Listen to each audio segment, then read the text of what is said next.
Nos puissances impérialistes, la France en premier lieu, investissent et préparent la France à participer à la guerre. On le voit avec les discours pour s'investir en Ukraine, on le voit avec le soutien avec l'État d'Israël et le génocide en Palestine, on le voit sur les différentes positions au Congo, au Soudan.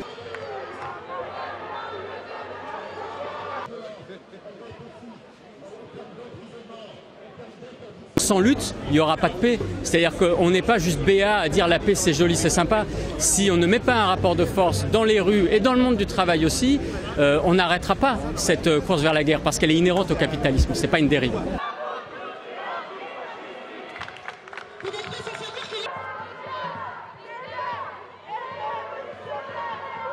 Notre propre pays aussi, il a déjà mené et il est toujours impliqué dans plein de guerres.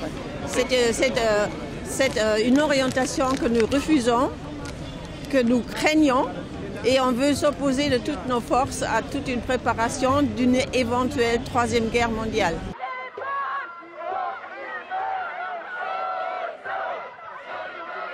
Ce qui nous préoccupe, c'est que on ne prend pas en considération vraiment les besoins de nous, de qu'est-ce qu'on veut. Il y a les hôpitaux qui ne fonctionnent plus, l'éducation, il n'y a plus d'argent.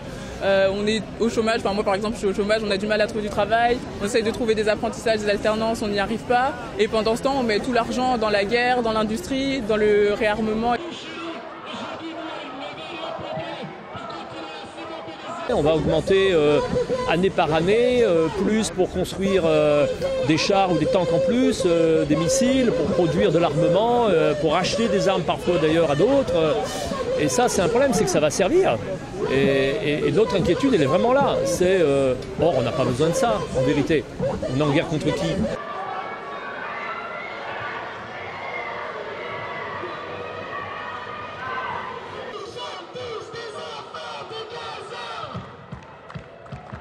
Jelajahi cara baru mendapatkan informasi. Download Metro TV Extend sekarang.